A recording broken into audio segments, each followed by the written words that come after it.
Boa noite, segunda-feira, dia 29 de julho de 2019. O canal Milton Silva Filósofo vai tratar aqui das declarações do presidente Bolsonaro nos últimos 10 dias.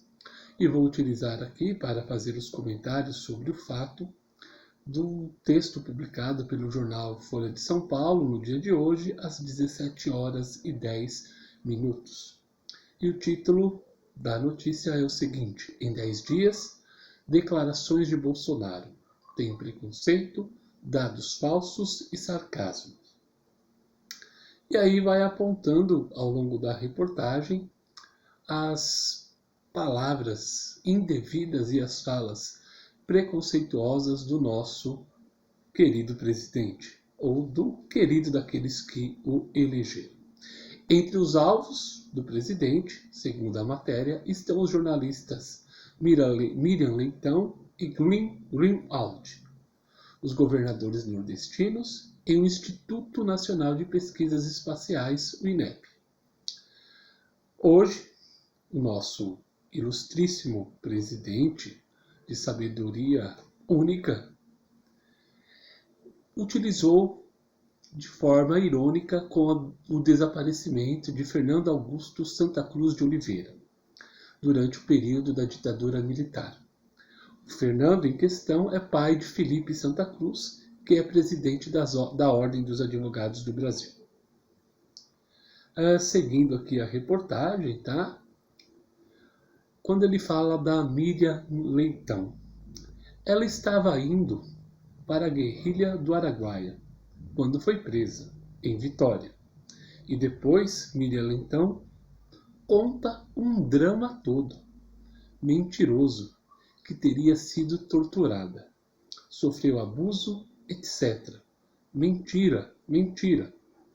A fala foi feita, galera, no dia 19 de julho, durante o café da manhã com os jornalistas estrangeiros.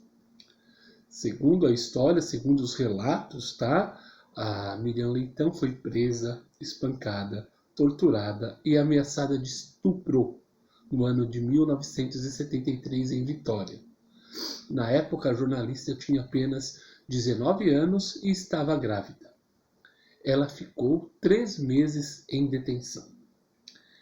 Segundo a história, segundo os fatos que são comprovados, Miriam nunca participou nem esteve na guerrilha do Araguaia. Tá? Na época em que ela foi detida, ela era jornalista numa rádio do Espírito Santo e era afiliada, era militante do PCdoB. Miriam, segundo a reportagem, segundo todos os fatos, tá? Que todos nós sabemos que são verdadeiros, foi inocentada de todas as acusações feitas pelo regime militar. No mesmo dia 19 de julho, o dia em que um presidente conseguiu o prêmio de falar mais besteiras na vida, está aqui, sobre os nordestinos. Daqueles governadores de Paraíba, o pior é do Maranhão. Flávio Dino, PCdoB. Tem que ter nada com esse cara. Fala do presidente que vocês elegeram. Como todos nós sabemos, o termo Paraíba, tá, é usado no Rio de Janeiro de forma pejorativa. Estado onde Bolsonaro viveu e vive, tá, até ocupar o cargo de presidente, culpa de vocês. Esse termo Paraíba é usado para ofender uma pessoa ou grupo, tá? E é uma forma pejorativa de colocar a pessoa em inferioridade. Os governadores do Nordeste, tá? Do Nordeste, que são partidos aí que se opõem ao governo Bolsonaro, reagiram. E claro, tem que cobrar explicações do nosso ilustríssimo presidente. E aí o Bolsonaro vem com a desculpinha esfarrapada que está se referindo a Flávio Dino e João Azevedo, um governador do Maranhão e outro da Paraíba. Agora a pérola mais infame desse senhor, que ocupa o maior cargo da República Brasileira, é: sobre a fome. Olha a fala desse senhor. Falar que se passa fome no Brasil é uma grande mentira. Passa-se mal, não come bem. Aí eu concordo. Agora, passar fome? Não. Você não vê gente, mesmo pobre pelas ruas, com físico esquelético, como a gente vê em alguns outros países pelo mundo. Fala dita no mesmo dia 19 de julho. Bom, aí o jornal vai fazer aí uma série de levantamentos, uma série de dados, tá? Onde vai colocar aí que apesar da situação ter melhorado, ainda a fome é uma realidade, é um drama que milhões de brasileiros vivem. E aí dá os dados aqui do Datasus, que 15 pessoas morrem de desnutrição por dia em 2017. Os dados são os da FAO, a Organização das Nações Unidas, que cuida da alimentação e da agricultura. E estimam que cerca de 5 milhões de pessoas em situação de insegurança alimentar no país entre 2016 e 2018. 5 milhões, senhor presidente. 5 milhões de pessoas passam fome no Brasil entre 2016 e 2018. Alguém pode me criticar e falar, o PT falou que acabou com a fome.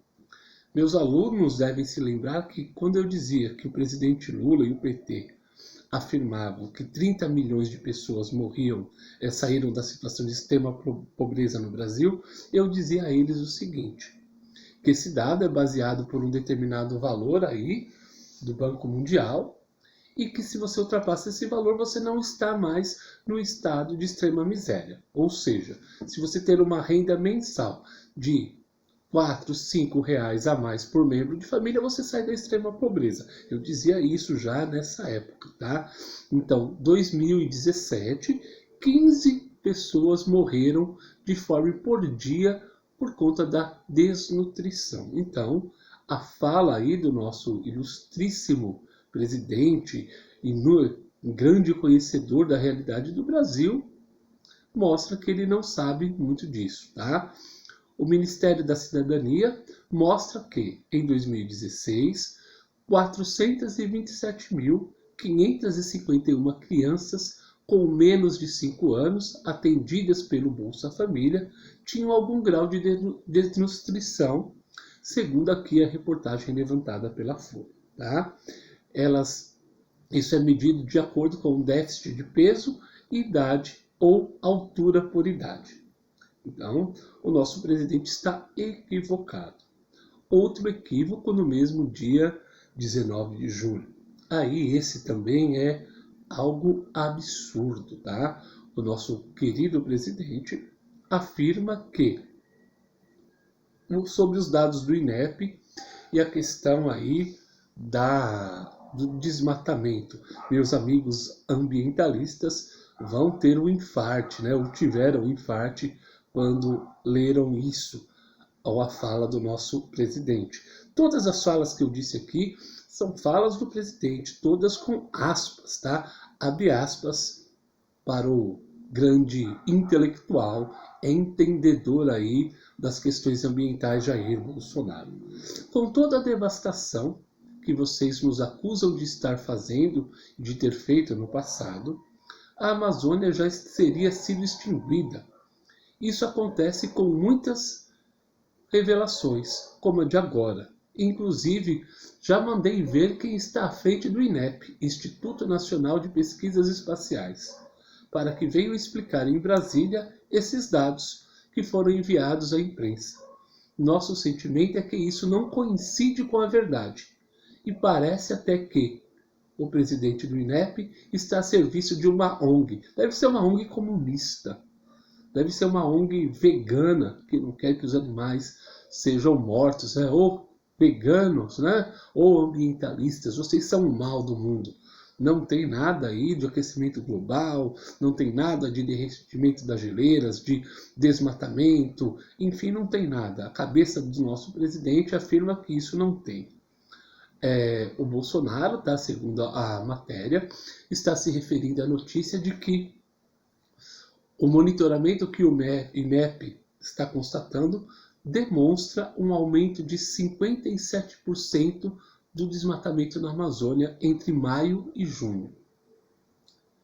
Diversas autoridades do país, tá? Como a Academia Brasileira de Ciências e Sociedade Brasileira para o Progresso da Ciência, saíram, claro, em defesa aí do monitoramento realizado pelo INEP, segundo a reportagem. Até o dia de hoje, dia 29, o ilustríssimo senhor presidente e todo o seu estudo, todo o seu conhecimento científico sobre o tema, não ofereceu nenhum dado científico que justifique sua declaração.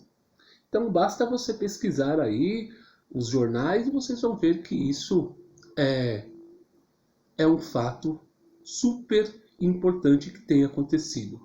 Essa aqui vai para o meu amigo Morgan, o vegano que eu conheço, foi meu estagiário no ano passado. E aqui sobre o meio ambiente, Morgan, olha o que o Bolsonaro falou para você. Só os veganos que comem só vegetais consideram importante a questão ambiental. Outros países, como Bahia, não tão exuberante como a de Angra, conservam o meio ambiente. Se quiséssemos fazer uma maldade, cometer um crime, nós iríamos à noite ou em um fim de semana qualquer na Bahia de Angra e cometeríamos um crime ambiental que não tem como fiscalizar. Esta fala foi dita no sábado, dia 27, num evento realizado no Exército na zona oeste do Rio de Janeiro, segundo a reportagem da Folha de São Paulo. Bolsonaro tem defendido desde a sua campanha, tá, que ele quer aí alterar o status da Estação Ecológica de Angra dos Reis. Ele tem uma casa ali na região e foi o caso em que ele foi multado por pescar em local proibido no ano de 2012. A multa foi dada, tá? E o ano passado, logo após ser eleito, supostamente, curiosamente, a questão aí a punição foi prescrita e, segundo a reportagem, tá, a Advocacia Geral da União indicava que a prescrição só ocorreria em 2024. O cara que multou o Bolsonaro, como eu já disse, há um tempo atrás, foi exonerado do cargo, cara. Olha só que coisa. Se vocês entrarem no site da Folha, vocês vão ver lá a foto do Bolsonaro pescando com uma roupinha ridícula. Bom, vamos lá. E aí teve aí sobre o fundador do site Intercept, tá? O Glynn, onde ele afirma o seguinte: ele, o Glynn, não se encaixa na portaria 666, a portaria da besta, até porque ele é casado com outro homem e tem meninos adotados no Brasil. Malandro, para evitar um problema desse. Casa com outro malandro e adota criança no Brasil. Esse é o problema que nós temos. Ele não vai embora. Pode ficar tranquilo. Talvez pegue uma cana aqui no Brasil. Não vai pegar lá fora, não. Quando eu falei aqui da portaria da besta, foi o Reinaldo Azevedo que disse isso no seu programa da sexta-feira. Até ele recomendou para os evangélicos tomarem cuidado aí ao defenderem o Jair Bolsonaro. Tá? Então, a ideia da portaria da besta não é minha, é do Reinaldo Azevedo. Bom, vamos lá. Segunda-feira, hoje, dia 29.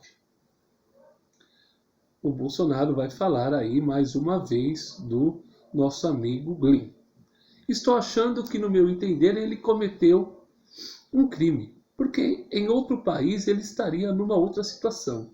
Espero que a Polícia Federal chegue, limpe realmente todos os pontos. No meu entender, isso teve transações pecuniárias. E pelo que tudo indica, a intenção é sempre atingir a Lava Jato, atingir o ministro Sérgio Moro. A minha pessoa tenta desqualificar e desgastar. Invasão de telefone é crime, ponto final. E agir em desacordo com a lei também é, querido presidente. Ajudar a parte acusatória e não ajudar a defesa, ou favorecer a defesa, não é papel de um juiz. Bolsonaro se referia à portaria do Ministério que autoriza a deportação sumária de estrangeiros considerados perigosos. Tá? Então, Glynn, o jornalista aí do Intercept, tem sofrido então, várias ameaças do presidente nos últimos dias. E aqui a reportagem da Folha vai falar aí sobre os diálogos do Moro. O juiz era responsável pelos processos da operação no Paraná. As conversas mostram que Moro está orientando os procuradores, indicando testemunha, interferindo na ordem das fases da Lava Jato. O juiz deve se manter imparcial e não pode aconselhar as partes em um processo, né? Isso de acordo com a lei. O sujeito lá preso, um dos quatro, né, o Walter Delgatti Neto, está dizendo aí que afirmou que entregou um pacote de conversas ao Glynn e negou ter pedido dinheiro em troca. A polícia vai investigar e, se for realmente que ele recebeu por isso, que sejam punidos aqueles que cometeram crime, mas a ação do senhor juiz não foi adequada, conforme nós vimos hoje em reportagens da Folha que mostraram que ele, mesmo considerando a delação do Palocci fraca, ajudou ela, porque isso o Palocci estava mostrando aí que estava tendo um desacordo entre os petistas. Enfim, né? Quando um juiz se preocupa em julgar um caso por conta da eleição, nós temos um problema muito sério. Bom, seguindo aí as notícias, e a última, tá? Diz de hoje sobre a OAB e a ditadura. Aí ele, indignado com a situação lá do Adélio, que ele preferiu não entrar como recurso, ele podia entrar, ele não entrou, não sei porquê. Porque a OAB impediu que a Polícia Federal entrasse no telefone de um dos caríssimos advogados. Qual a intenção da OAB? Quem é essa OAB? É só a Ordem dos Advogados do Brasil, se o senhor não sabe. Um dia, se o presidente da OAB quiser saber como é que o pai dele desapareceu no período militar, conto para ele. Ele não vai querer ouvir a verdade. Conto para ele. Não é minha versão. Desculpem. É a que a minha vivência me fez chegar nas conclusões naquele momento. O pai dele integrou a Ação Popular, o grupo mais sanguinário e violento da guerrilha, lá de Pernambuco, e veio desaparecer no Rio de Janeiro. O presidente da OAB respondeu, tá? Se posicionou de forma contrária à questão aí, pronunciada pelo Bolsonaro, e continua, tá? Ele está se referindo aí ao pai do presidente da OAB, Fernando Augusto Santa Cruz, que no ano de 74, após ter sido preso com um amigo Eduardo Collor, pelos agentes do DOI-CODE,